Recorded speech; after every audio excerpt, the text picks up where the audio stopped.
hand of the Lord was upon me, and carried me out in the spirit of the Lord, and set me down in the midst of the valley, which was full of bones, and caused me to pass by them round about.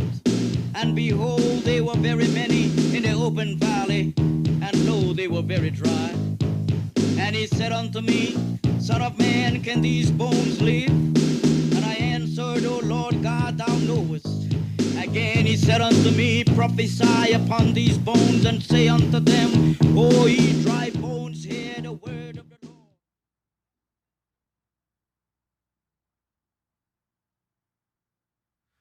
Hello, hello, hello. Peace. For those of you that don't know me, my name is Ezekiel. And this is? Hello, my name is Nathaniel, and I'm a part of Rise. And today, we'll be exploring the topic of Halloween. I know what you guys are thinking, you haven't seen us in a while, but I want to let you lot know that we're back. So we've covered, in the past, we've covered Valentine's Day, and we've covered Easter and Halloween, but to get right into it just now. Yes, so Halloween marks the day of October 31st, which is coming up this Sunday. And today what we want to do is explore the origins, where does this holiday come from? Why is it that the whole world celebrates this day on October 31st? No matter where you're from, you may be from this culture, Christianity or Muslim or somewhere else. No matter who you are, everyone takes part in Halloween. So why is it so popular? Where did it come from? And who is it for? Well, let's begin. Halloween, also known as the Devil's New Year, which we're going to explain to you why that is just now. But Halloween originates back to the Celtic civilization. And the Celtics being from the Isles of the Gentiles. So you already know where we're going with this already. All the way back up in the north, in Europe. The seed of Japheth. Speaking about the Celtics also come from Babylon, and being from Babylon, I don't know if you remember, but there also was the Tower of Babel in that area, and the God of Israel, he had to rush out the people because they were trying to go up to heaven, and as Israelites, we do not try to go up there, and yeah. Yeah, so it all falls in that area. The Celtic tribes, which includes the Galatians. And if you read in the Bible, you go towards the end, the Galatians are one of the people which Paul sends a letter to. They are part of that Gentile family. So this holiday extends from there. And the original name, the original precursor of this holiday was known as Samhain. It's spelled Samhain, S-A-M-H-A-I-N, but it's pronounced Samhain. And Samhain translates into the end of summer. But Samhain is also known as the Lord of the Dead. So already we're just starting, I already know that they're way off. Israel's over here and they're already at the dead point, which is already crazy. This is ridiculous already. It's also crazy that they're talking about a whole new year, but it's towards the end. How can it be new if it's the end? Exactly. So and it takes part in the darkest time of the year. So it's the darkest time of the year, is summer's end, and this is where they advocate towards their new year, the darkest time of the year, to the Lord Samhain, which is the God of the dead. Even looking at the environment, the trees, they're all brown, they start to fall, it's cold, it's not a good environment, it's not really youthful, it's not fruitful, there's not a lot of plants, trees growing. Exactly, so it's death, so they're off to a good start according to their culture and what they believe in, which is quite interesting. But anyway, the first day takes place on October 31st. This marks the beginning of their new year. After that, actually, you want to continue on that aspect, Nathaniel? So basically, on this day, this belief that the barrier between life and death is the thinnest, meaning that all the spirits and demons want to come out and intermingle with the living, us, and as you know, dead always wants to be alive. Their goal is to come back to life. That's why they possess. So that's why that around this, when it's time of their old, of their their celebration. of their celebration. Sorry. Yeah. That's why they come up and they try to intermingle. So yeah, so just bring it all together. So October 31st, marking the beginning or the end of the summer, it would mark the time when the barrier between the dead and the living was the most thinnest. And this is the time of the year where they're going to have their praise to their Lord Samhain, the god of the dead. And this is the time in their belief, in their tradition, where the dead and the living, they commingle together. So it's perfect. This is the perfect way to roll out their new year for their God and for their celebration. Mind the way, keep in mind, this comes from the Isles of the Gentiles. This comes from the British Isles. This is where the people dwell, and this is what they believe in. So this was their prime time for all of their fun and all of their holy practices. But what we want to focus on is who facilitates this in this culture. In the Celtic civilization, they have a people, a certain high-class citizen. These citizens are called the Druids. The Druids are high priests in that civilization. The Druids, you can't do anything without the Druids' knowledge, without the Druids' permissions. The Druids were the lawmakers, they were the medical professionals, they were the political advisors, they were the spiritual leaders. The Druids were top people. Wasta, at the top. If you were in good contact with the Druid, you were all good, my friend. So the Druids ran the civilization in that time, in that era. You can even think of it through like a military like background. Like these are like your generals, your commanding officers. Like you always have to follow orders from them, and nothing goes through unless it goes through them. Yes, exactly. So they're the top level leaders of that society. And so what did they do? The Druids hold a huge importance in when it comes to organizing the festivities of Halloween. So on the night of Halloween, the Druids, the high-class citizens of the Celtic civilization, will all come together. They would commune at these places, these huge stone circles. And one popular one that I'm sure that you all are familiar with is one called Stonehenge. Have you ever heard of Stonehenge? Mm-hmm. So Stonehenge is this huge circle of stones. It's the most well-preserved one. And it serves as a religious complex, an observatory site, as well as a place for human sacrifices. Matter of fact, archaeologists have unearthed over 4,000 human skeletal remains from just Stonehenge alone. However, you should know that among the kingdom of the Isles, where the Celtics lived and preserved and then had their living, there were thousands of stone circles, thousands plus. Mm-hmm. So if you times that, like 4,000 times 1,000, that's about like 4 million dead bodies, and there could be more. That's only that they found. Exactly. So that's ridiculous already. We're just starting, and just from that little bit of information, you already know this area is a whole area of death. It's an arena of death, and they're gonna go there on that night of Halloween, where the barrier between the living and the dead is extremely thin, so they can make worship towards the God that they serve. And you have to pay very close attention to this as we get into this. So we're already starting off with death, and the Druids, who are high priest people that are put to the top of their civilization, that were put forward by the people, the whole Celtics, the leaders. These people are the ones that are running this whole entire festivity. Even thinking about this, you can now ask, where did Britain get their power from? Exactly, so you already know they're dealing with a lot of death in that area. And where there's death, there's just more death. Nothing good comes from death. Exactly. Anyways, so the Druids would gather here at nighttime on the night of October 31st. Them and their fellow colleagues, they would all come together. They'll all come together, and they come wearing costumes. Now, they would wear these ghoulish figures, these ghoulish costumes with their animal skin head and everything. And they wear these costumes because they believed that they can use that to ward off any evil spirit that they may encounter during that night. So they were prepared to do what it is that they're about to do. At the same time, they had their protection, which came in the form of costumes. It's very interesting. When you look at today's Halloween, and they're also wearing costumes as well, those that partake in the practice. It's almost as if they're behaving as the Druids. Exactly. It's like they're brainwashing little kids and taking something that was so bad but trying to make it look playful and make it more acceptable for the younger ages. And as you know, young children are very malleable. They're really easy to influence. And that's why that doing stuff like this is very bad. Yes, so they're already susceptible to the forces. So they put on these costumes, they put it all on. There's animal skin, the ghoulish like. They're trying to get into the Samhain spirit, you know.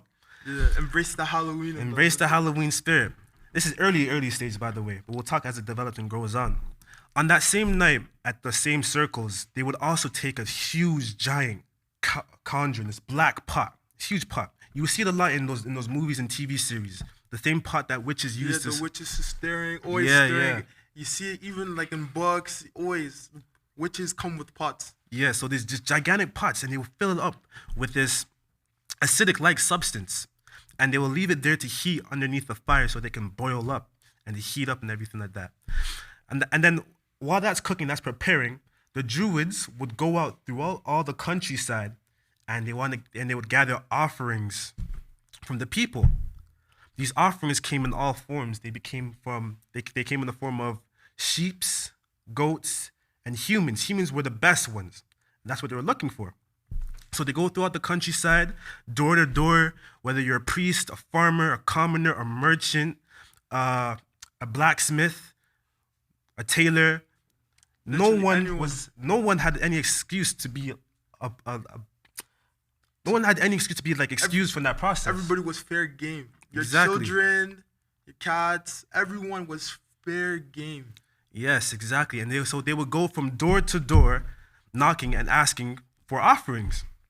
And so if you complied and you gave them an offering, if you gave them any offering of a sort, whether it's a person in that household, they would bless you with a jack-o'-lantern. They would take a pumpkin, they will hollow it out, they'll put the fat in, they'll light it up, they set it there.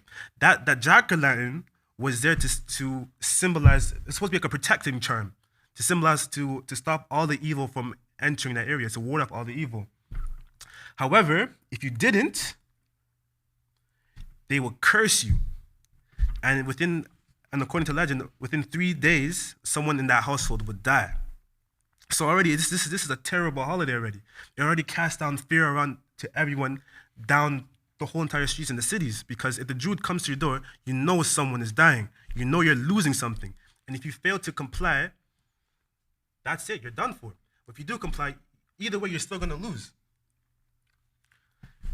So after they took all those animals and all those sacrifices, everything that was fair game, after they collected it, they would get wicker weeds and they would make cages out of it and make a man. Sorry, just to quickly add on that. So in regards to those wicker weeds, right? This wicker processing occurred a week before, and this is where they will send out all the soldiers within their armies to go around the countryside and pick up wicker weeds. Wicker weeds, by the way, is like a plant. It's like a plant, like a plant, and the soldiers would gather it up throughout the countryside and they'll bring it towards the Druids. The Druids would then take the wicker, like you mentioned before, and they would build this huge man-like structure, the effigy of a man. And within this man-like structure, they will embed cages into it. They would also, and if the structure is too big, they would also have cages on the side. And with this structure, on the night of October 31st, when they're celebrating their Samhain, they would take the captives, the ones that they've gotten, and they will put them in there. All the sheeps, dogs, the goats, All and the the fair humans. Everyone. If you were chosen on that night, you will definitely be in that wicker man statue or in the cage on the side. Oh, it's funny you say that, because let's say you did not want to go into those cages, then you had the alternative. But your alternative was not super easy. It was bobbing for apples. So remember that pot, that conjuring pot, the black pot, the big pot that witches usually use to make something. Inside the pot, they had a substance, apple cider vinegar substance, and it would be boiling. Throughout those days, they would be going out to get the fair game. The pot was boiling, and it's not just water. So you have to think about the chemical base. It's acid. So there's all these apples in there, and you're gonna go put your face into that. So think about what's gonna happen if you put your face into the apple. It's not like you're just gonna go in there, take out the apple, you're gonna get burned. All your face is gonna melt off. All the veins, your tissues, your face is gonna be good. It's gonna be gone. Simple as that. It's gonna be melted. It's just gonna vanish. Yeah, so it's a trick.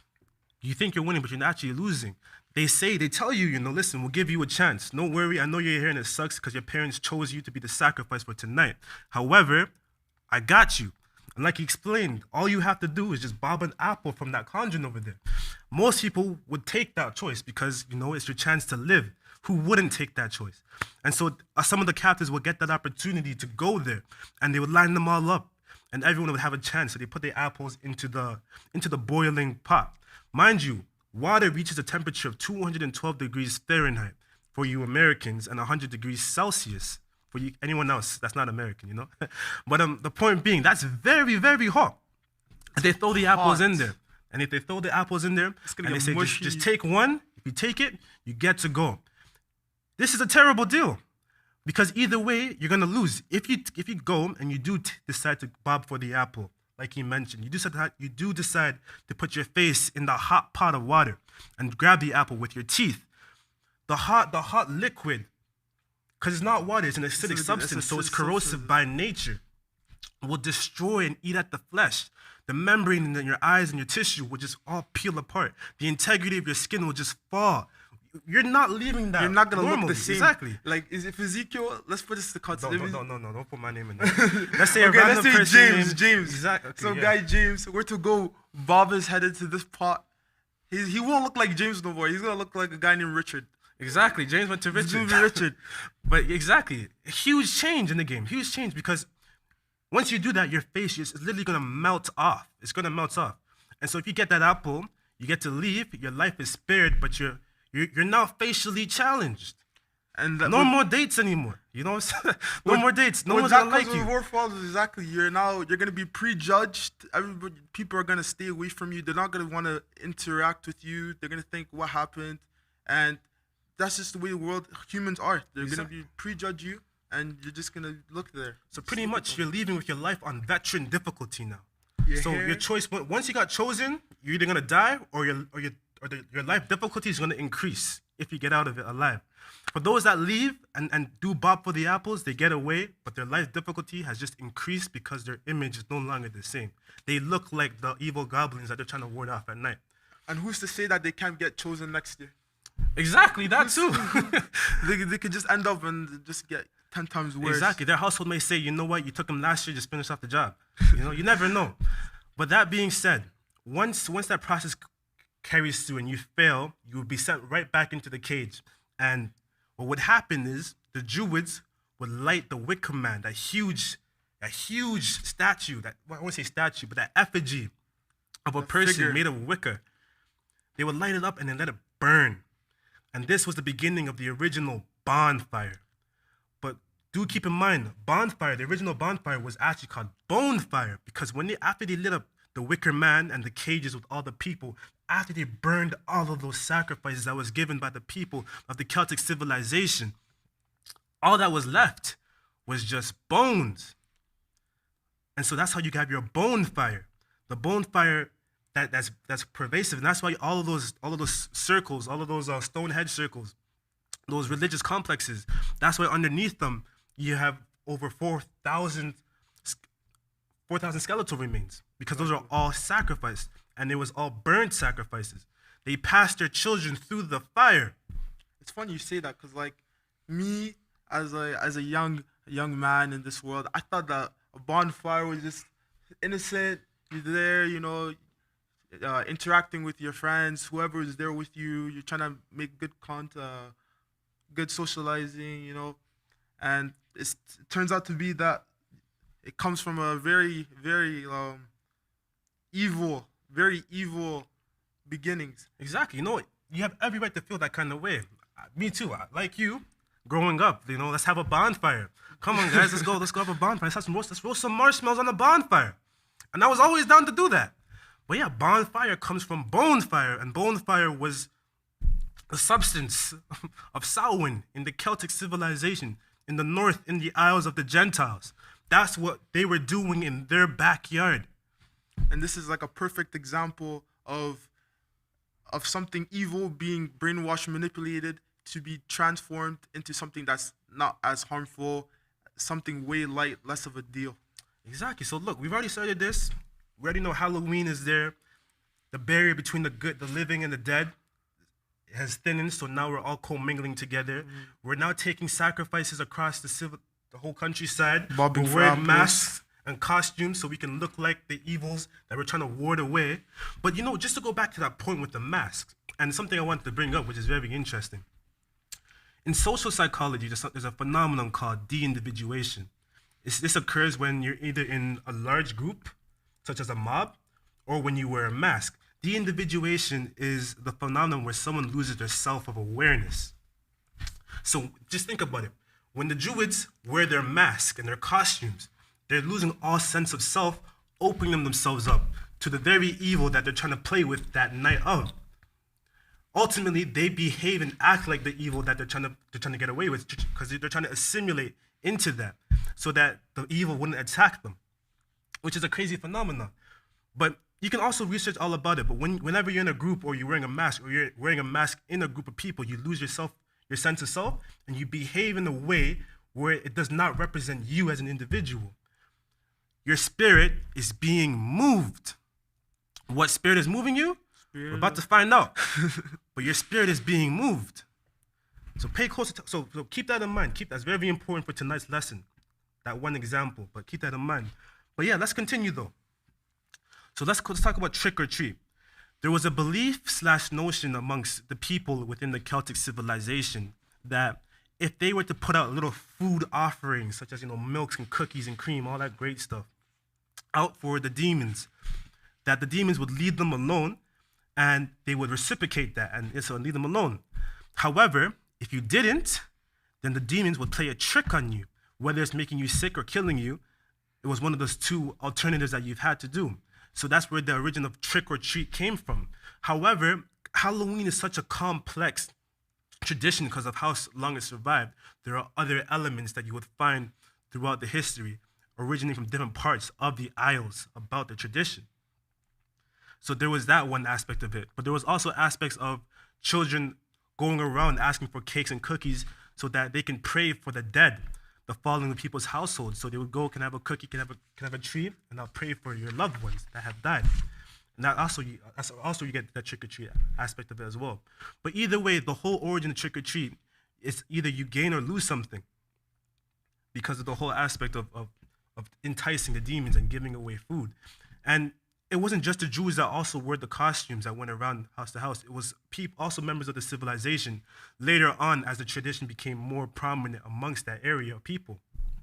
And this trick-or-treat right here, this example, sort of it ties in with what the Druids were doing, going to people's houses, taking them and getting them to the pod.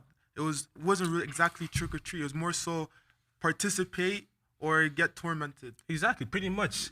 So there's also origins. There's also, if you look into, according to our sources, the Druids will also partake in that practice as well, saying, give us a person or we'll give you a trick. That same trick or treat thing. Either way, you still have to give something up or else you will lose something. It's a sacrificial practice if you look at it in that kind of way. It's a lose-lose situation. And this is what we're doing today. It's still personificating today, but in a different form. Children go around house to house, trick or treat, asking for candy, but they're dressing up like demons. Same thing the Jews were doing, asking for people in that case, but they're dressing up like demons. Normal civilians would dress up too, asking for cake so I can pray for your loved ones. Same thing. It all deals with evil and death. Exactly. But one question we have to really ask ourselves today is, how does this custom, how did it make it this far? Well, how did you get this far? Well, the way it happened was through Christianity, really. It was because of Christianity. You talking just Christianity? Christianity, exactly. Christianity preserved this paganism. It preserved it.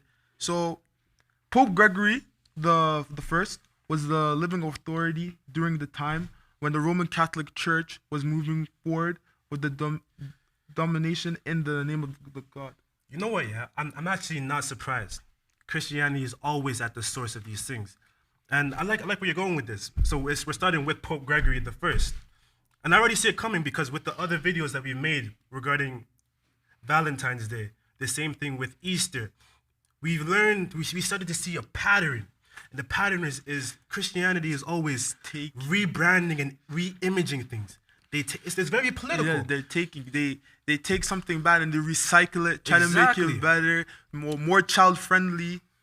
That's what they do. But it's such a common practice that even the followers that subscribe to that culture religion would also practice those things. And it's crazy because when I was growing up in Saudi Arabia, we still have school dances in elementary school.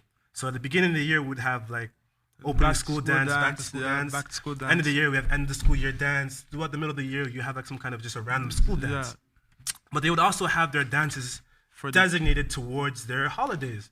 And at the beginning, at the early phases of my education, it was, Halloween dance or December Christmas dance. The Christmas dance. But the thing is, the school I went to was an international school. So you have people from all different cultures that not everyone would go. The turn up would be very, very low. And this wasn't good for business because, there's a little fee you have to pay in to get to the dance so they can pay for everything. So they're thinking, how can we get everyone to come? Exactly. So they rename it. Hold on.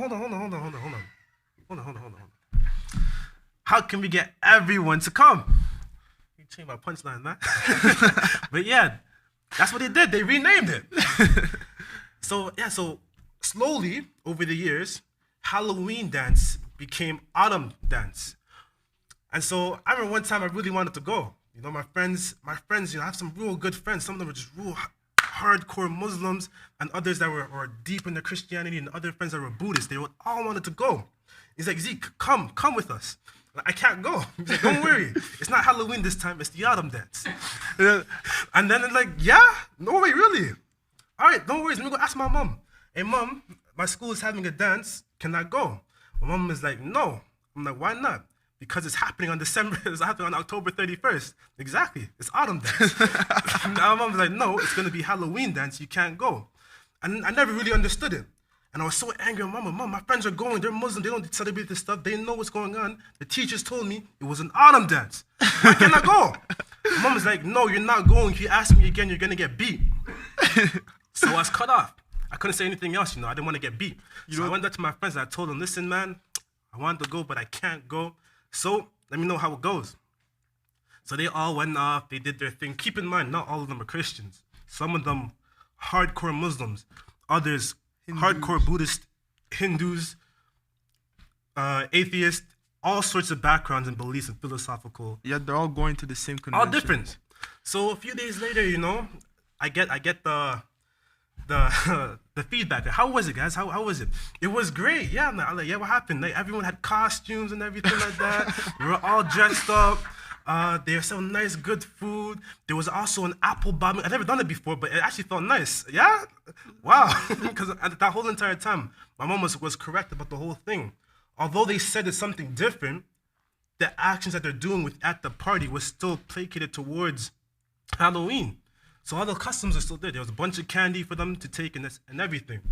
So, yeah, those people, as organizers of that event for my school at that time, they secretly had Halloween and had everyone attend by changing the name of it, but still keeping the practices of it. But notice this is a key signature move of the Christians, as you're reading, as you're saying with Pope Gregory the First. Oh, it's funny you mentioned that. Adding on to what you're saying, that even like years to come now, they have like a whole 1 week preparation. Like basically, the schools nowadays, they would have they call it Spirit Week, and they'll have you dress up orange and black this day, wear your favorite mask this day, wear your favorite shoes this day, pajama day, and they'll have all these days just to lead up to the big dance. Look, I have no idea about that. That is very deceptive. This is a psychological move. It's called the foot in the door. If they get you to dress up to like dress, pajama Exactly, day, pajama and then orange day. and black day, and then national Yeah. colors day, and then Halloween comes and just happens. Halloween just happens to be there, yeah. That's very deceptive. That's very smart, though. These guys they're operating very well. It's very political in their actions. So not only are they changing the name, but they're making you commit psychologically just on small events that have nothing to do with that day, supposedly, so they can get you to agree to come in the future. These guys are good. They're really good at what they do. Rebranding. Like, after you do it for many years. Yeah, you get really good at it. That's crazy. But so continue. So basically, the Roman Empire reached the Kingdom of the Isles, and they planned a mass conversion. So when they got to the pagans at Stonehenge, they had all of them convert through. But hold on. But let's put an emphasis there for a second. A mass conversion. But also, when we explain this, I need you guys to pay a very close attention to the name. It was Pope Gregory the First. Pope Gregory the First had the idea of having a mass conversion. But this is for his world domination plan. Mind you, this guy was the authority of the Roman Empire at the time. So when he told his soldiers, listen, it's time to get these pagans, even he himself is a pagan himself, but it's time to get these people in the Isles, the Kingdom of the Isles. Let's have a mass conversion. So let's not completely wipe them out, but let's convert them all. Because Pope Gregory knows a secret. He knows that the more people that he can get to serve his God, the more blessings will fall back on him. That's why he's a pope. He's thinking. He's actually thinking. So Pope Gregory the First commissioned this to happen. But like you said, how did he get to do this? How was it done? It was very strategic. We didn't mention this yet, but the pagan calendar includes many days that are for the dead. Samhain is just one of them. Another notable one is called Lemuria. Lemuria takes place on May 13th. Actually, it takes place on May 9th, the 11th, and the 13th. Those are all odd, not even, because even were considered bad luck. But it all culminates on May 13th. This day was known as Lemuria. Lemuria was the spookiest out of all 4 Day of the Dead throughout the year. Lemuria was the spookiest, the scariest by far. Because this time, all the ghosts will come up. It's the same thing in my eyes, but all the ghosts will come up and haunt you and everything like that. And a big part of the custom was, pouring milk on grave and offering cakes again. It's always cakes. With these people. Same method. Give them something sweet so that you're immune to their torments. Exactly. So milk, cakes, and cookies were a common form of offering to please their evil spirits. And guess what? If they weren't pleased, same thing happened. You got tormented. They're coming for you. They're coming. Exactly. So this is May 13th. Keep that in mind. So the Pope knows about this. He's like, okay, here's what we're gonna do. We're gonna take out 2 birds with 1 stone. The first thing we're gonna do is we're gonna change Lemuria into All Saints Day, and then we're gonna tell everyone that All Saints Day is a day to commemorate all the fallen saints, known and unknown. So it's a day for saints, pretty much, the most unholiest saints in the Christian Empire. This day we would recognize them. But by then, Pope Gregory I died, and Pope Gregory III rised up. So Pope Gregory III rised up, and he carried that out. Keep in mind, Gregory III carried it out. First had the idea, and third carried it out. The third changed Lemuria to All Saints Day, and he took All Saints Day and moved it all the way to November 1st. That's very interesting.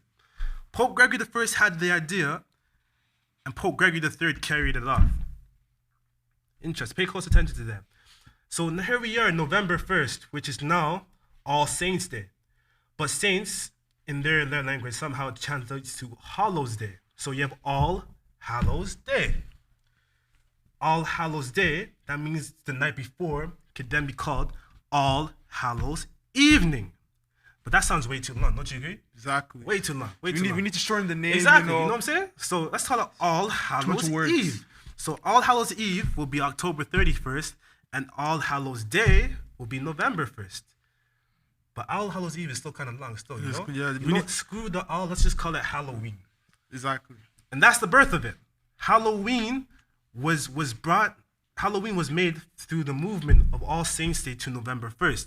The idea to move it there was to drain the life out of Samhain, which was the Day of the Dead, and put it all into All Saints Day. So everyone, you're still paying tribute to the dead, but it's the dead that you're choosing to paying tribute to. You get what I'm saying? So instead of paying dead to everyone, you're gonna focus on the saints, the good ones, according to the church, which aren't really that good, but they're good according to the church. Mind you, keep in mind, this was sanctioned by the Pope. If you don't know who the Pope is, this is the top person that lives at the headquarters of Christianity, which is the Vatican. And as we were talking about this earlier, about the Christianity rebranding, this process right here sounds really familiar. What they're doing. They're basically rebranding it, changing the name, changing the function, giving you a whole new image, getting rid of the bad, bringing in a less harmful meaning towards what's going on. Exactly. So Lemuria got an exclusive all-in-one makeover. And by the end of the work of the Pope, Gregory III, around 609 AD, when he moved it, we now have Halloween and All Saints Day. All Saints Day also transcribes to Hallows Mass, or Feast of All Saints. Also, when you read in the Bible, you would read, Hallowed be thy name. Hallow also transcribes to holy. Holy be thy name. And ween is night, so holy night. You can also have that for Halloween. So it's a holy night because it's also the devil's New Year. So it's like New Year's Eve. On this night, just how people behave for, New Year's Eve, which they say takes place in January, this is another form of it, but for just the darker side of it. So they have 2 New Years in 1 year. I don't know how they make that work, but that's the people though. And they didn't even know it's a New Year. That's the funniest part. Exactly. Both dates are wrong. Because, New Year, if you were an Israelite, you would know it takes place in the springtime where everything is new, not when everything is dead and cold. Exactly. Dark, spooky. We don't do that here. Youth. But yeah, and to top it all off, the Pope, again, the chief of the Christian empire, the leader of the Vatican, the person who established the headquarters, the commander, he made November 2nd All Souls Day. But November 2nd is also the Day of the Dead. And I'm not sure if you've seen this around, but I know the Day of the Dead is heavily celebrated by the Latin population, especially the Mexicans. That whole day, they would all paint up and pay tribute to the dead. Cinco de Mayo. So Samhain, which was just a one-night thing, originally, just to commune the dead, turned into a 3-day fire festival of death and evil. And everyone partakes in it. Everyone, no matter who you are, where you're from, everyone partakes in it. And the Pope, he achieved his goal. It worked. He converted everyone to Christianity because they all agreed to it. They all liked the conditions that the Pope presented to them, which was, we want our customs with it too. So he just changed the name, make it seem like it's more Christian organized and sanctioned by the church, but it's still heavily pagan oriented. And this is a serious holiday. No one could escape it. No matter what race, gender, religion, culture, philosophy, height, socioeconomic status, on the day of October 31st, you will bend the knee towards Lord Samhain. It's a law in that world, no matter who you are. Like I mentioned in that story, a lot of my friends, it was an international school, different religions. None of them knew what Halloween was, but they were all doing it. Even the people, the common folk of that land where I was living in, all played a part in Halloween and trick-or-treating. No matter who you are, on that day, you will worship. And that's insane. Because the spirit moves the body. What moves you to do these kind of things? What moves you to act and behave in these kind of ways? You say, oh, I'm not this, this, and that because I'm this. However, your actions are telling us otherwise. Would I be wrong to assume these people to be pagans or Christians because they're doing the works of the pagans? No. Actions speak louder than words. Exactly. They're not being true to themselves, but their body portrays their words. It's a conflict in character. And their character is developed on their culture. Their culture stood no chance for the devil's New Year because it's a spiritual law. If you think about it, on this day, everyone shall partake. A matter of fact, it's funny that we're on that note right now, but this year they're expecting an income of $10.14 billion for Halloween. That includes the costumes, the candies, the candies, parties, the drugs, alcohol, decorations. all of it, the decorations. This is the funding for it. This is the funding for the Devil's New Year. And that's just America. Think about That's China. just America. Think about China, India. This is where our population is. India and China.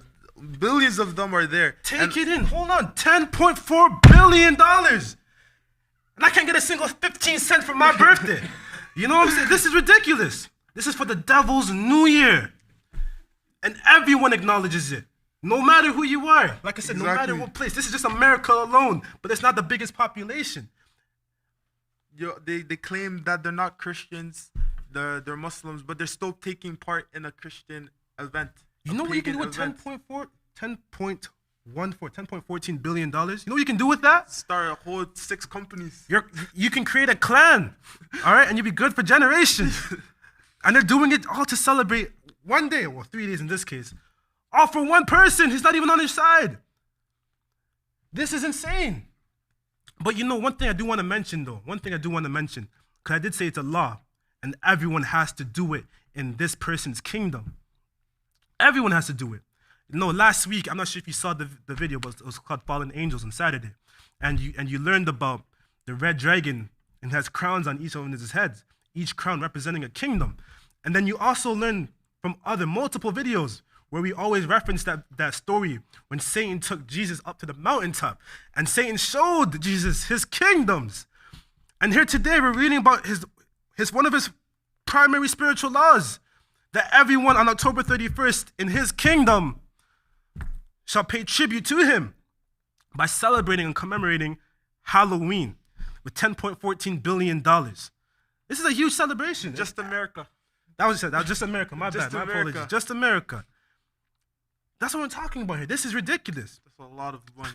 And that's what we're always saying. If you are of this world, we're in this world, but we're not of this world. Because if we were of this world, we'd be doing these kind of things. We'd be lost. You wouldn't have the will to negate this kind of practice, because your spirit is opened up to all of it. You keep on practicing it. No matter what you do, you're going to always find your way paying homage to the other side, because you're just going to be a victim to the world, because you don't have the true and living God. You don't got the God of Israel. You don't have his service because you failed to serve him in spirit and in truth. But let's continue though. This is just crazy. Exactly. But you know, that was the whole holiday of it. But what does the Bible say? You know, because I don't want to mislead you. As a matter of fact, I want to show you. Instead of just telling you, I want to show you. Exactly. If you could turn to Deuteronomy 18 from the 9th to the 15th verse. Deuteronomy 18, 9 to 15. Get some water real quick. You good? All right, cool. Okay. When thou art come into the land which the Lord thy God giveth thee. Mind you, so this is God of Israel speaking to his people, thy God. So this is Moses speaking to his people. And the God of Israel is talking to his people, and they're coming into a land. So this is the Israelites. Israelites. This is a family thing, not the world. This is a family thing. Please keep that in mind. Thou shalt not learn to do after the abominations of those nations. So when the Israelites were coming into what you know as today as modern-day Palestine, they are not to do after the people that are already inhabiting the lands, because what they're doing is not of the true and living God. It doesn't represent him. It does not represent him, so he does not want you doing it, because you are his children. There shall not be found among you anyone that maketh his son or his daughter to pass through the fire. Did you hear that? Let me read that again. There shall not be found among you anyone that maketh his son or his daughter pass through the fire. But we just learned that the Druids have all of their fellow citizens in fire, pass through the fire against their will. And if you don't pass through the fire, you'll leave a disfigured face. And if you attempt to do it, you remember like with the whole apple bobbing, those people pass their own kin through the fire. That's not what we do as Israelites. It's the same place always. Anyways, or that uses divination, or observers of time, or an enchanter, or a witch, or a charmer, or a consulter with a familiar spirit, or a wizard, or a necromancer. All of these synonyms is just talking about a whole druid right there. That's a druid. A druid is a person that practices divination. A druid is an enchanter. A druid is just a male version of a witch. A druid is a charmer, a consulter with familiar spirits of wizards, and a necromancer. They play with blood magic because they're doing sacrifices and stuff like that. Druids are a no-no. And the Druids is what's at the top of the Celtic civilization. That's what's at the top of the Celtic civilization. That's what the people put as their leader in that civilization. That civilization is already doing a terrible job right now. Exactly. A huge no-no. What do you think about that? That's crazy. I feel like that is very, very crazy. It's absurd because the Druids do all of it. They're all of it. It's not just their one thing. They're dabbling with one thing. It all ties together. They're all taking part in evil, but it's doing all types of evil. It's doing blood magic. It's doing spells. It's contacting the dead. Yes. Which is horrible. And as Israelites, we know that we do not contact with the dead. We do not dabble with familiar spirits. Pay attention. He's onto something. For all that do these things are an abomination unto the Lord. And because of these abominations, the Lord thy God doth drive them out from before thee. Thou shalt be perfect with the Lord thy God. For these nations which thou shalt possess hearken unto observer of times and unto diviners. But as for thee, the Lord thy God hath not suffered thee so to do. The Lord thy God will raise up unto thee a prophet from the midst of thee, of thy brethren, like unto me. Unto him ye shall hearken. This is key right here. One thing I didn't mention until now was the Druids.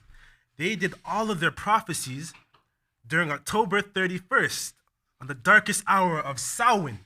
And they did it because the conditions of that time, where the veil between the living and the dead was extremely thin, it allowed them to contact the dead and get that help that they need from their ancestors, making it voodoo. They were playing with the dead. By definition, that's necromancy right there. Necro as in death. Even what's it called? The Druids doing this with the dead, their ceremonies, their festival. If you look at it through another perspective, it looks like a beacon. It's almost a beacon for the spirits of the dead, because it's attracting so much death is going on there. A lot of the people are being killed, animals, people, there's a lot of death, etc. There's a lot of death going on there. So it only makes sense for the dead to come up through there. Exactly. But we have the prophets. We don't need to do that. We don't need to look towards the dead for our answers. We have the prophets, and the prophets will communicate with the God of Israel, and through them we will know what to do. That's why we should hearken unto their words, so they can show us the way and help out the family.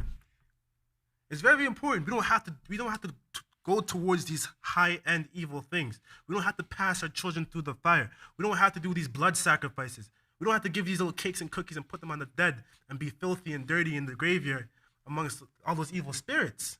There's no need for that, because our God has got our backs. Most of all, we're alive. We don't want to be. Why would you want to interact with the dead? Interacting with the dead it's not clean. We as Israelites, we're holy people. We want to be clean. We want to stay up to standard with life. We don't want to interact with the dead. That's just going backwards. We don't want to go backwards. We move forward. Exactly. Always move forward. Only two choices at this point now that we're seeing this, is you have the choice of the living and the choice of the dead. And you're going to see this. So the first two scriptures we're looking at here is just to set the foundation of what we're really going to go into tonight. But if we can all turn to Matthew chapter 22, verse 32. Matthew chapter 22, verse 32. I know it's short, but it's going to be a nice one. You there? All right, so I'll just read it. All right, so this is Jesus speaking. I am the God of Abraham and the God of Isaac and the God of Jacob. God is not the God of the death, but of the living. This is key over here. So in the earlier chapter, In the earlier scripture, I just showed you that the God of Israel doesn't deal with this necromancy, the witches, the warlocks, the necromancers. We don't deal with any of that stuff because their existence is predicated on death. And here in the New Testament, so you guys can tell me anything because I showed you in both sides of the contract that the update, that's still in the update. The God of Israel, he's only for the living and not for the death. You can't complain about that now. I showed you New Testament, Old Testament. You can't say, oh, it's Old Testament, so it doesn't count anymore. Both. So whatever one you subscribe to, pick your choice. It's still there. It's still the same God. As is what it is, and he is the God of the living and not the dead. It's so clear.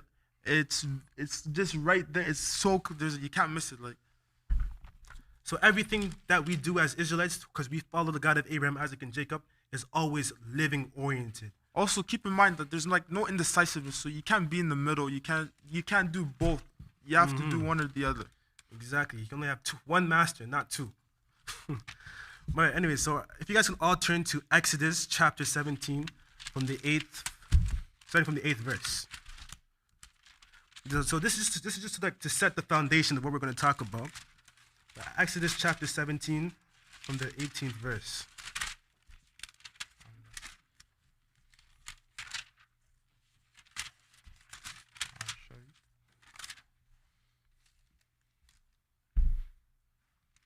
You there? Yeah. Oh, you can start. Okay. Then came the Amalek and fought with Israel in the Rephidim. And Moses said unto Joshua, choose us out men, and go out fight with the Amalek. Tomorrow I will stand on the top of the hill with the rod of the God in mine hand. So just to give some clear context, right? The Amalekites are here troubling us Israelites when we're in Egypt. Okay, and so right now, Joshua, Moses, and Moses' siblings are about to fight the Amalekites with the armies of Israel. And so continue reading. So Joshua did as Moses had said to him, and fought with the Amalek. And Moses, Aaron, and Hur went up to the top of the hill.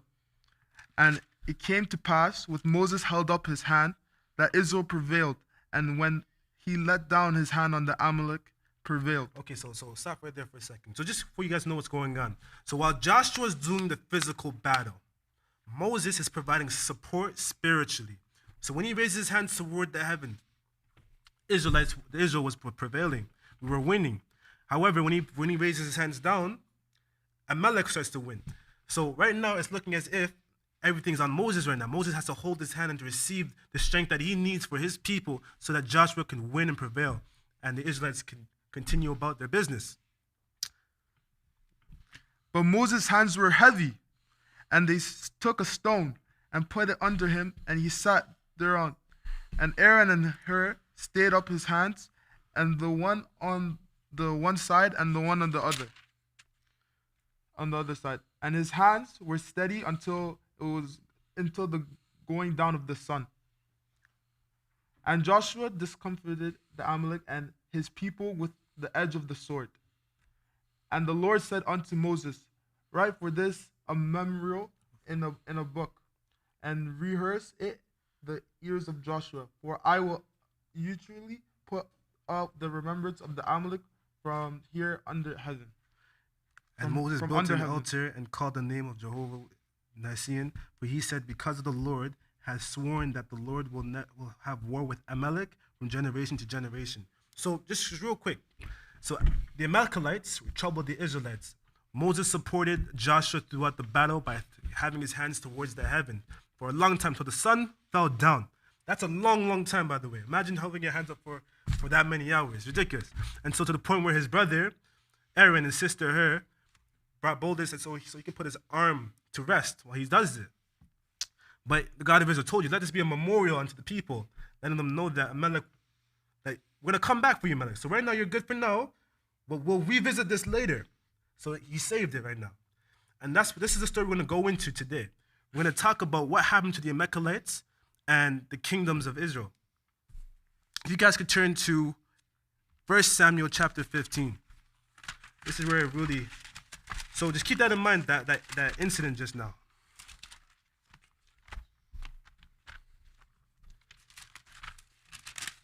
So this is the story of King Saul. 1 Samuel chapter 15, from the first verse. So Samuel also said unto Saul, the Lord sent me to anoint thee to be king over his people, over Israel. Now therefore hearken thou unto the voice of the words of the Lord. Thus saith the Lord of hosts, I remember what Amalek did to Israel, how he did wait for him in the way when he came up from Egypt.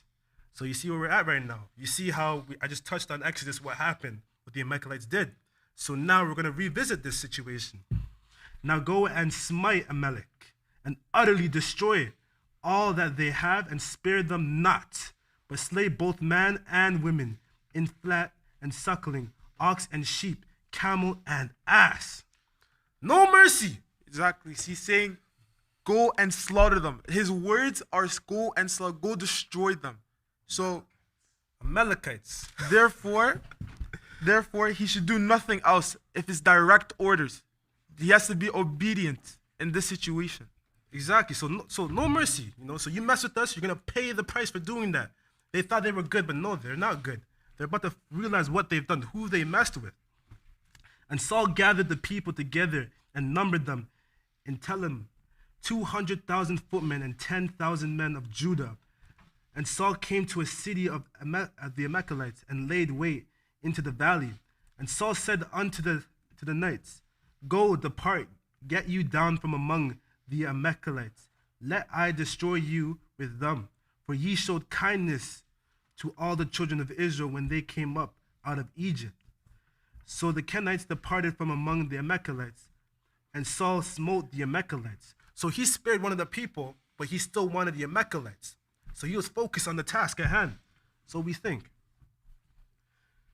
And Saul smote the Amalekites from Havilah until thou comest to Shur, that is over against Egypt. And he took Agar, the king of the Amalekites, alive, and utterly destroyed all the people with the edge of the sword. But Saul and the people spared Agar and the best of the sheep, and of the oxen, and of the fatling, and of the lambs, and all that was good, and would not utterly destroy them.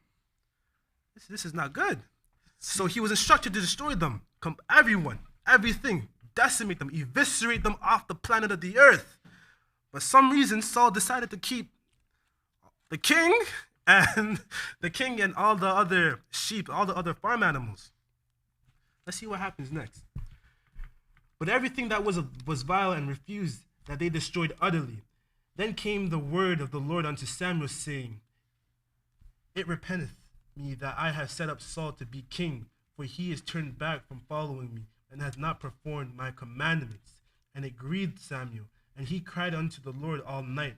And when Samuel rose early to meet Saul in the morning, it was told Samuel, saying, Saul came to Carmel, and behold, he set him up a place, and is gone about, and passed on, and gone down to Galilee. And Samuel came to Saul, and Saul said unto him, Blessed be thou of the Lord, I have performed the commandment of the Lord. And Samuel said, What meaneth then this bleating of the sheep in mine ear, and the lowing of the oxen which I hear? And Saul said, They have brought them from the Amalekites. It's funny here, yeah? Saul says, They have brought them from the Amalekites. Saul refuses responsibilities because Saul knows he messed up just now. Because Samuel's like, yo, what's going on here? I thought you lot were supposed to destroy everyone. Why am I hearing this ox and the camel in the back? What's going on here, Saul? And Saul blames his people, but he led them into battle. Anything to that?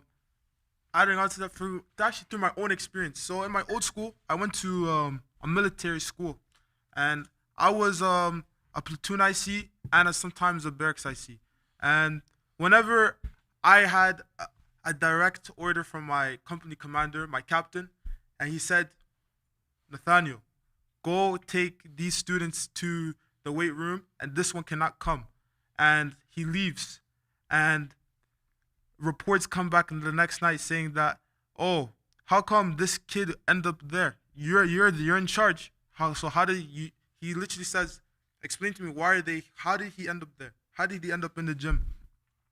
I'm in trouble because I am the leader. Therefore, I have to take responsibility. I take the discipline, not the student, but it's more so on me because he's talking to me. He trusts me. So being a leader means that you take the responsibility that comes with that role. And Saul was king. King have a kingdom, you know what I'm saying? So Everybody looked to them. top person. For the people spared the best of the sheep and the oxen to sacrifice unto the Lord thy God, and the rest we have utterly destroyed. Then Samuel said unto Saul, Stay, and I will tell thee what the Lord has said to me this night. And he said unto him, and Samuel said, When thou was little in thine own sight, was thou not made the head of the tribes of Israel? So we're building up the emphasis of who Saul is right now. And the Lord anointed the king of Israel. And the Lord sent thee on a journey and said, Go and utterly destroy the sinners of Amalekites, and fight against them until they be consumed. Wherefore then didst thou not obey the voice of the Lord, but didst fly upon the spoil, and didst evil in the sight of the Lord? And Saul said unto Samuel, Yea, I have obeyed the voice of the Lord, and have gone the way which the Lord sent me, and have brought Agar the king of the Amalekites, and have utterly destroyed the Amalekites. But the people took off the spoiled sheep and oxen, the chief of the things which should have been utterly destroyed. So he's still doing it. He's still blaming the people. He fails to take extreme ownership of his actions. As the leader, you led the people into battle. They're following your orders. And anything they do, it was overseen by you as the leader. But Saul is trying to delegate his responsibility, or his accountability at least, to sacrifice unto the Lord thy God in Galilee. And Samuel said, Hath the Lord as great delight in burnt offerings and sacrifices as in obeying the voice of the Lord? Behold, to obey is better than to sacrifice, and to hearken than the fat of the rams. For rebellion is as the sin of witchcraft, and stubbornness is an iniquity and idolatry. So, disobedience is equal to witchcraft. Disobeying the Lord thy God, the true and living God. You give him one order, and you said you refuse to do the complete opposite. And it's like unto witchcraft. That's very key right here, because as we continue, you're going to see what happens to Saul for dabbling in these kind of things, for not following instructions. For rebellion is as the sin of witchcraft, and stubbornness is as iniquity of idolatry. Because thou hast rejected the word of the Lord, he hath also rejected thee from being king. And Saul said unto Samuel, I have sinned, but I have transgressed the commandments of the Lord and thy word, because I feared the people and obeyed their voice. Now therefore I pray thee, pardon my sin, and turn again with me, that I may worship the Lord.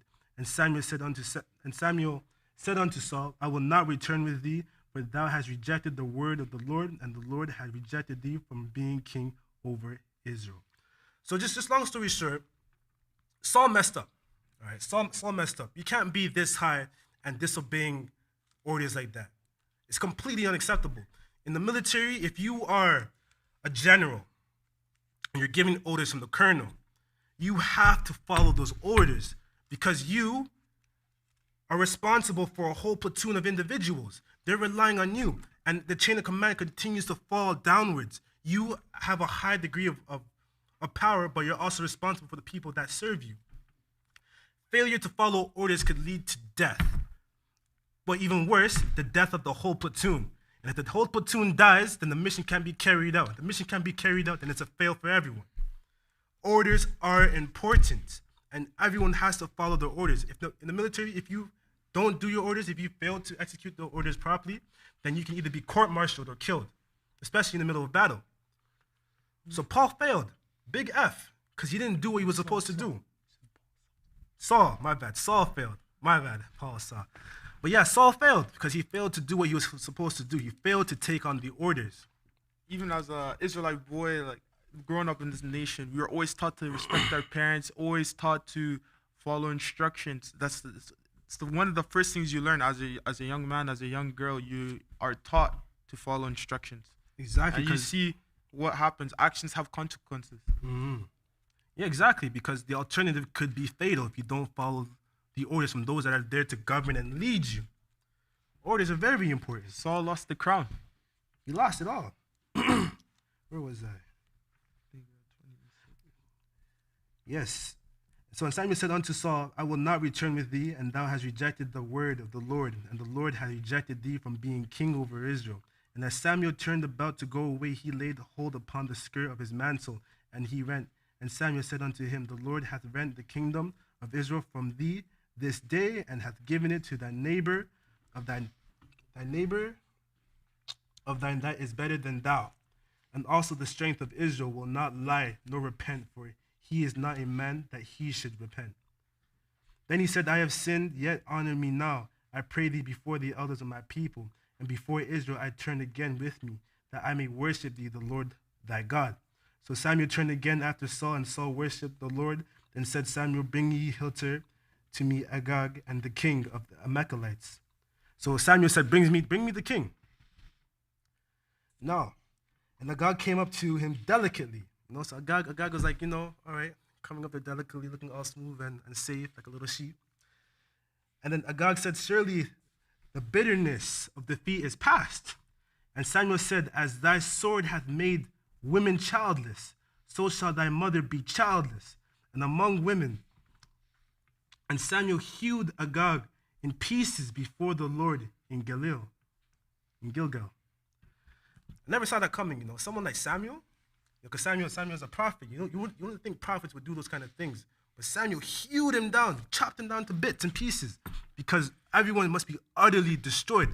Orders must be carried out no matter what. Then Samuel went Ramah, and Saul went up to his house in Gibeah of Saul. And Samuel came no more to see Saul until the day of his death.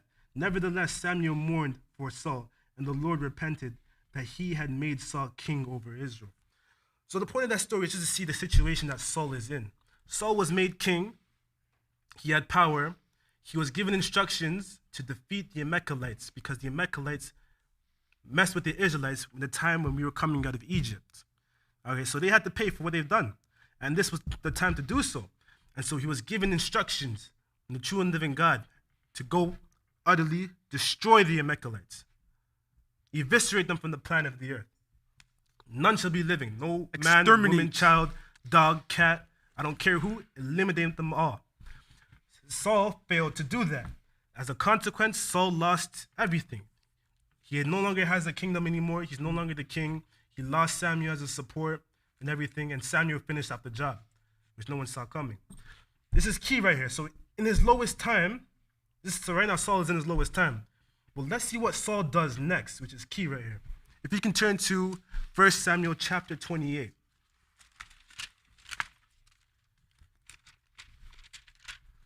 You want to read this one? Chapter 28. Verse. And it came to pass in those days that the Philistines gathered their armies together for the warfare to fight with Israel. And the Achish said unto David, Know thou assuredly that thou shalt go out with me to battle, thou and thy men. And David said to the Achish, Surely thou shalt know what the servant can do. And the Achish said to David, Therefore will I make thee keeper of mine head forever. Now Samuel was dead. Okay, so stop there. So Samuel is dead. Samuel was the same prophet that scorned Saul, the king, the previous king we just read about, for his actions just now. Samuel was the prophet that was there that witnessed the kingmanship being pulled away from Saul. But Samuel is now dead. Samuel is no longer in this realm. He's no longer living. He's sleeping with his fathers. Continue. Now Samuel was dead, and all Israel had lamented him and buried him in the Ramah, even in his own city. And Saul had put away those that had familiar spirits and the wizards out of the land. Okay, so you see where we're going here now. So Samuel is dead, and Saul has banished all of the wizards, warlock, witches, and familiars out of the land. They're no longer in here. So this is Saul, the king. He took them out of the land. Because we don't use that, we have the prophets. But Saul has no access to prophets anymore because he's no longer the king. But continue.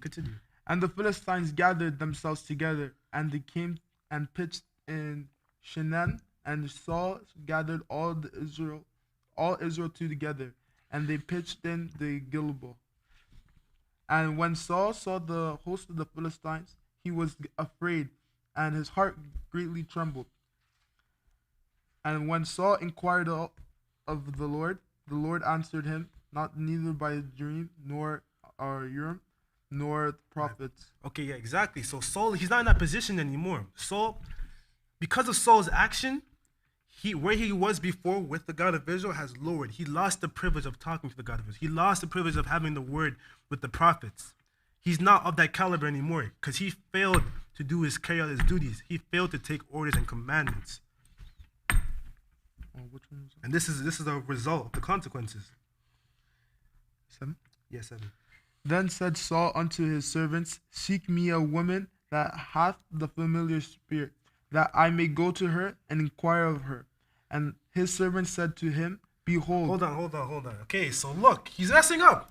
We just read earlier on. We just read in Deuteronomy 18, and we just read in Matthew 22, how the God of Israel hates familiar spirits. He hates wizards. He hates witches. He hates necromancers. He hates the dead. And Saul goes to the dead to look for his answers because he's desperate. And basically, Saul fell off. He fell off. He went from hero to zero.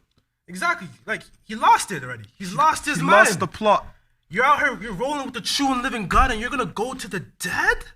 You were at the top and with Israel, and now you're just... You're going to go hang out with familiars, necromancers, wizards, and warlocks? That's the scum. And he driven out those people out of the land when you came to inhabit it because he doesn't like them, because they don't represent his name? The audacity, that's complete disrespect. And you were the king. So people look up to you because you're the king. So now he disobeyed, and you are a role model in that civilization. People look up to you. People want to be like you. You're tall, you're probably good looking, your stature, you have the status and everything. People want to be like you, but he's going towards the familiars now. We need to take him out. Like, immediately. This is unacceptable. Yeah, continue reading. This is crazy. So he asked, go find me a familiar. The same guy that banishes them all out is asking, go find me a familiar. Yeah, I need one. Because the prophets are not talking to him anymore. This is crazy. And Saul distinguished himself and put on other raiment, and he went and 2 men with him. And they came to the woman by the night, and he said, I pray thee, divine unto me by the familiar spirit. Time out. So you said divine unto me by the familiar spirit. Divine unto me by the familiar. So you already know that divinity is now, it's not good. So if a person ever says to you, oh wow, must be divine forces. That's witchcraft, all right? It's not good. Evil. Exactly, it's evil. Divinity. The doctor of divinity. Go check that out. D-I-D. Don't do it, right? So you know divinity is not good. Not D-I-D, my bad. But it's not good. And bring me him up, whom I shall name unto thee. And the woman said unto him, behold, thou knowest what Saul hath done, how he hath cut those that have familiar spirits, and the wizards out of the land. Wherefore then layest thou a snare for my life, to cause me to die? And Saul sware to her by the Lord, saying, as all the Lord liveth, there shall not punishment happen to thee for this thing. So Saul is getting ready to ask for the services of a familiar. So he's about to cross the line. He's about to go to no man's land, the land of no return. Because the moment you do it, you are now guilty. He's guilty of it. Because you know you're not supposed to be doing it. You're doing it anyway. You are presumptuously sinning. And that's a terrible crime right now. Like, honestly, if you see the relationship of how he's sinning after and over and over and over, it's like it's gradually getting bigger and worse. It's like exponential growth. Exactly. He's just going down the pit. He's like, he was right here. Or decay. Yeah, it would be decay in this case because he's going down. He's going down faster and faster and faster from his choices and his desperation. Then said the woman, who shall I bring up unto thee? And he said, bring me up Samuel. So he's trying to bring Samuel back up. And necromancy. Samuel is dead. Samuel's out of here right now. Samuel's gone. So right now, at this point, Saul is doing voodoo. That's what it is. Saul is doing voodoo. He's just as bad as the Druids right now. He's falling down deeper and deeper down the hole. So we just talked about the Druids, how they would use this night to contact and do their prophecies and stuff like that, because that's when all their aunties and uncles are coming up from the dead, and so they want to talk to them. You know what I'm saying? So this is the perfect night for it. And the Druids would do the same thing. They would talk to them. They would have their conversations and stuff like that with the dead. This is necromancy. You can't be doing that. And here, Saul, the king of Israel, the role model, the person that's supposed to represent what it means to be an Israelite on a government level, is failing exponentially. Well, yeah, continue. And when the woman saw Samuel, listen to this, she cried with a loud voice, and the woman spake to Saul, saying, Why hast thou deceived me? For thou art Samuel. That's Saul. What? Samuel. No, for that. Saul. Yeah, exactly. So this is what happened. So if you don't quite understand that. So the woman saw that it was Saul there, but Saul is the one that banished all the familiars out of the land. So she's like, what's going on here? You're Saul. You played me. You played me for a fool. Now I showed you that I did what I just did. Now I'm gonna get in trouble. So it's crazy. So she's surprised and surprised about that. Continue. And the king said unto her, Be not afraid, for what sawest thou? And the woman said unto Saul, I saw gods as sending out of the earth. And he said unto her, What form is he of? And she said, An old man cometh up, and he is covered with a mantle. And Saul perceived that it was Samuel. And he stooped with his face to the ground and bowed himself. And Samuel said to Saul, Why hast thou disquieted me to bring me up? And Saul answered, I am sore distressed, for the Philistines make war against me. Hold right there. So if you don't know what's going on, the woman right now is a conduit. A conduit, as she's like a medium between the living and the dead. And Samuel is speaking through her to Saul. And the whole conversation is immersing in that kind of way. And Samuel was like, yo, what are you doing? You're in Israel. You can't be doing these things. And so Samuel is shocked. But Saul is desperate, so he's seeking answers. He's thinking, what should I do? He's asking all about that stuff. And God is departed from me, and answereth me no more, neither by the prophets nor by dreams. Therefore I have called thee, that thou mayest make known unto me what I shall do. Then said Samuel, Wherefore then dost thou ask of me, seeing the Lord is departed from thee, and become thine enemy? And the Lord hath done to him as he spake by me, for the Lord hath rent the kingdom out of thine hand, and given it to the neighbor, even to David. So he given the kingdomship to David. He taken out of Samuel's hand and given it to David, because Saul has lost it completely. Saul is crazy at this point. As an Israelite, you knowing that necromancy, death, all of this stuff is completely bad. You serve the true and living God. You are his ambassador on earth. You represent him. But then you're going to say, I represent the true and living God, but still dwell in these places where death resides. You're a hypocrite. And more so importantly, you're making us look bad, especially as the king. It's terrible.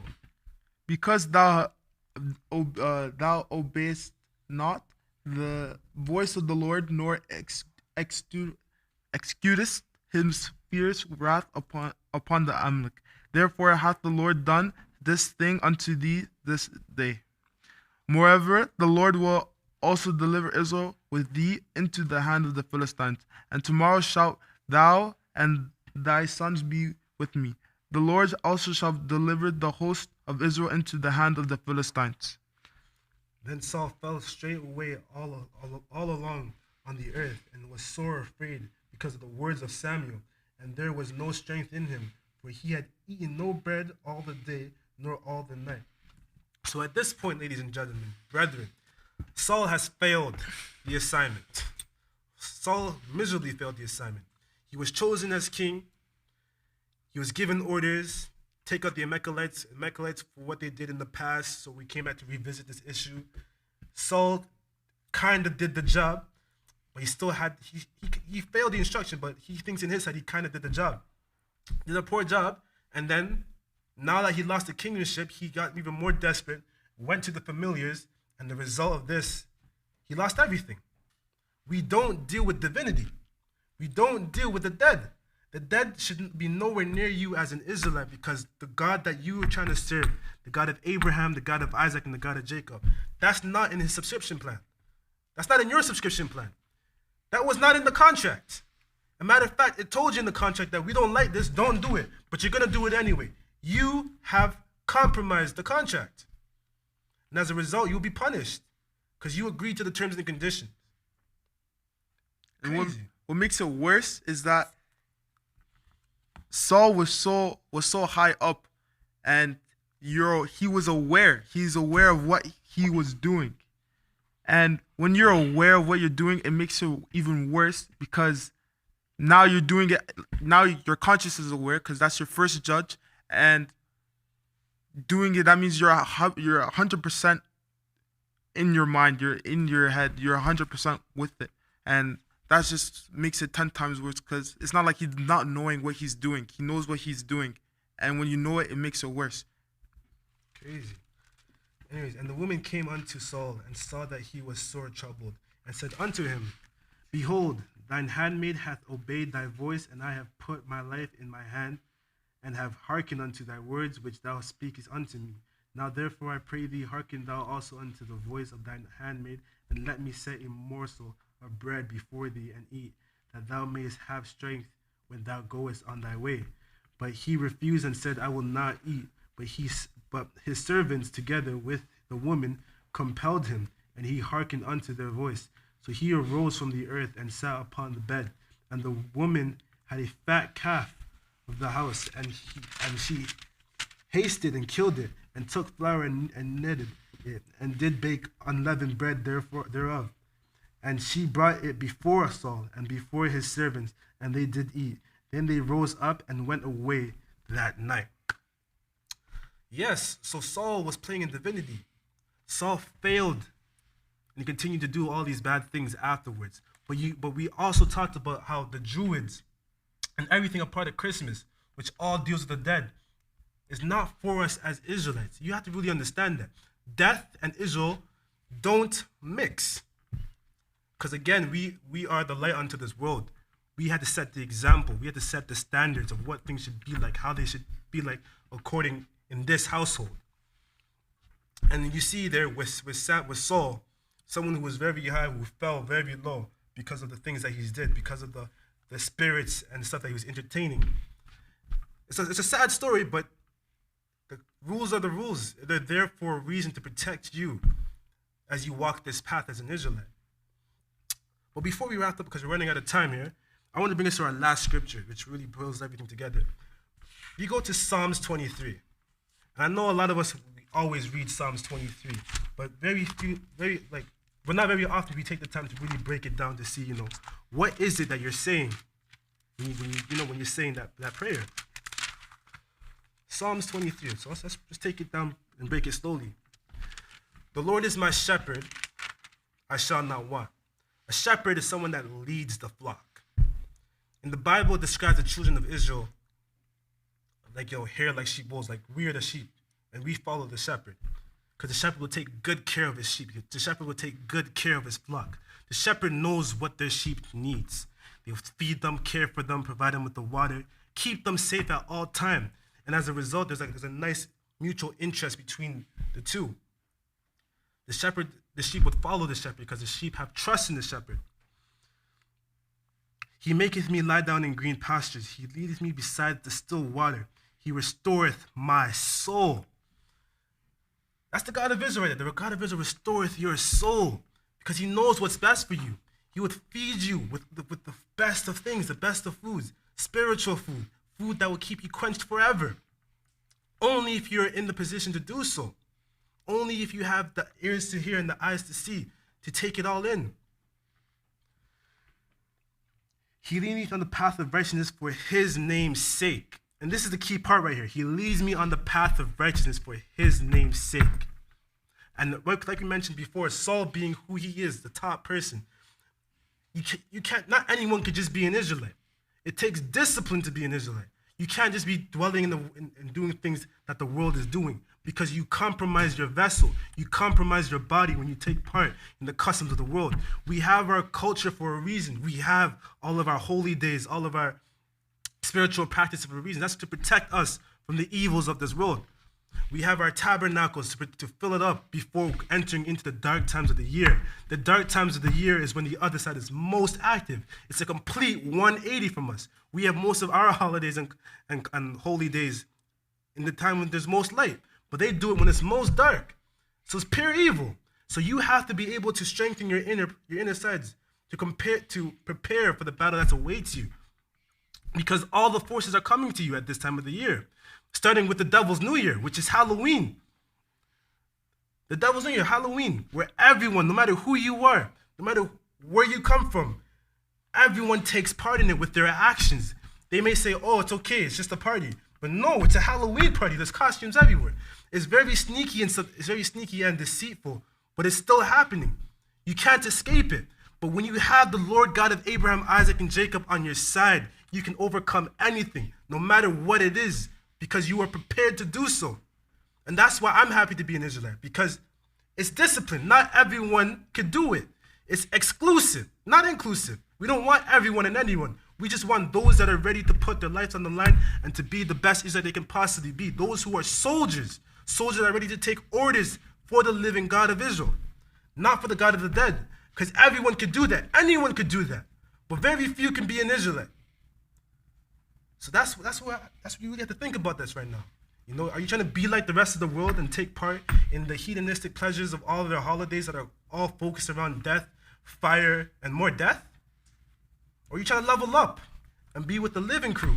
Be with the true and living God of Abraham, Isaac, and Jacob, where you are going to level up and actually bring substance towards your life, where the practices you do are not just for one evil person, but it's for yourself and your whole entire preservation of your existence. What do you think about that? So that just touched me. It touched me at a different level. It just touched me like. Funny, but on a serious note, you take pride in the culture that you partake in. And I say take pride because culture that my elder has taught me is a way of life. It's a way of life. It's practically ingrained in what you do. You can't be an Israelite and not take part in the culture, because the one and two are together. You need the culture to represent the religion to the highest degree as possible. Because those that walk this path, that walk a path of righteousness, because you're representing the true and living God. I put emphasis on that because the true and living God does not want his servants eating pork and turkey and all this other weird stuff. The true and living God doesn't want you commingling with the dead because he wants to keep you clean, because he cares for you. The true and living God doesn't want you to be panicking and sacrificing all of these things because you want them. The true and living God wants to boss you up, but you refuse to do so because you want to stay down with the dogs. And if you stay down with the dogs, you will rise up with fleas. And then you're going to ask yourself, why is this happening to me? Because you refuse to do the things that you need to do to put yourself in a better position. Am I the bad guy here for asking you to do better? Or is it you that's getting in your own way? Halloween, Day of the Dead, nowhere to be found in this Bible, is not for you and I. Especially those that look like you and I. You get it? Exactly. You know, you have to level up. And this is what the lesson here is about, stay away from the dead. The dead is everywhere. You just have to have the eyes to see it, but you will see it. It's everywhere.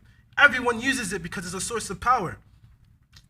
But here I'm offering you a better source of power, a cleaner source, a better subscription plan that actually represents this blueprint, which is, the blueprint of your life. But I want to thank you all for joining us here tonight. I appreciate you all.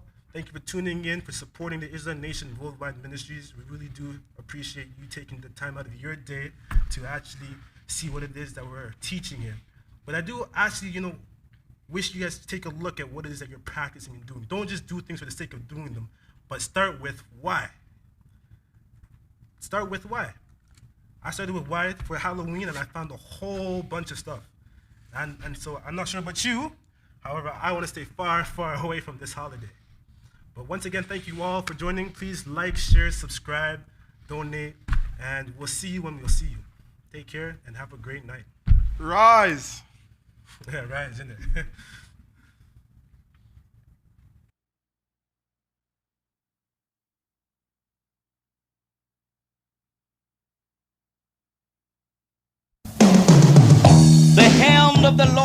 upon me, and carried me out in the spirit of the Lord, and set me down in the midst of the valley which was full of bones, and caused me to pass by them round about. And behold, they were very many in the open valley, and lo, they were very dry. And he said unto me, Son of man, can these bones live? And I answered, O Lord God, thou knowest. Again he said unto me, Prophesy upon these bones, and say unto them, O ye dry bones, hear the word of the Lord. Thus saith the Lord God unto these bones, Behold, I will cause breath to enter into you, and ye shall live.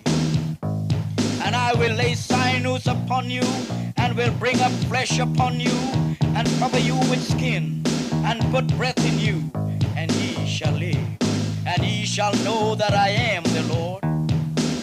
So I prophesied as I was commanded, and as I prophesied, there was a noise, and behold, a shaking, and the bones came together, bone to his bone. And when I beheld, lo, the sinews and the flesh came up upon them, and the skin covered them above, but there were no breath in them.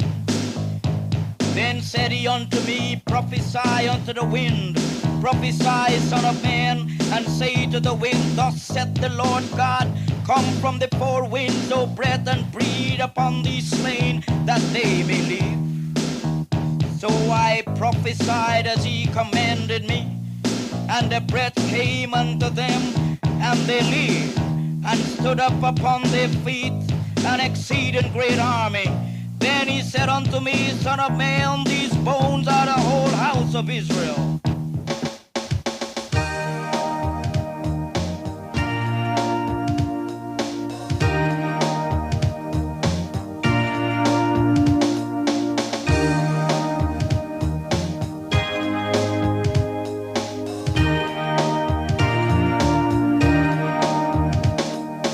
When I was a little boy, I believed everything they said about Jesus Christ.